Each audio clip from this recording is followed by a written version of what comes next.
তিনটা জায়গা মানুষ মানুষকে বলে যাবে, কেউ কারো কথা মনেই রাখবে না, চিন্তিত পেরেশানি থেকে আচ্ছন্ন করে ফেলবে। এক নাম্বার মিজানের পাল্লা।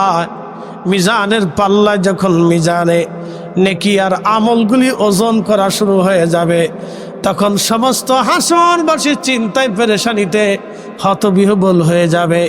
সন্তান মার কথা মনে রাখবে না, মা সন্তানের কথা মনে রাখবে না, ভাই ভাইয়ের কথা মনে রাখবে না, বন্ধুর খবরই থাকবে না, বাবা সন্তানের পরিচয় দিবে না, সন্তান বাবার পরিচয় দিতে ওই সময় ভুলে যাবে।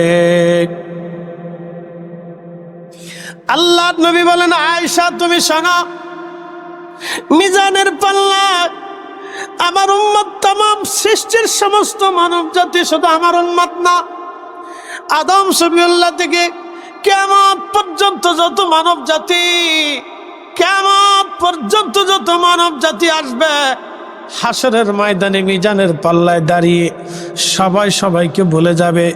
সবাই একটাই পেরেশানি, না জানি আজ আমার নেকের পাল্লা হালকা হয়ে যায়, না জানি রে আমার গুনার পাল্লা আজকে ভারী হয়ে যায়। চিন্তায় পেরেশানি আচ্ছন্ন করে তাদেরকে বৃদ্ধ বানিয়ে ফেলবে।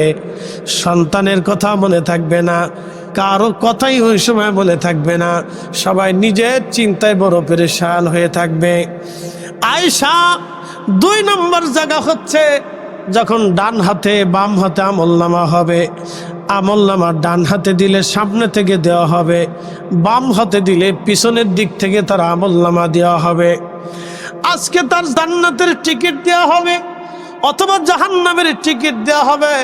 ডান হাতে আমলনামা হলো জান্নাতের টিকিট, আর বাম হাতে আমলনামা হলো জাহান্নামের টিকিট।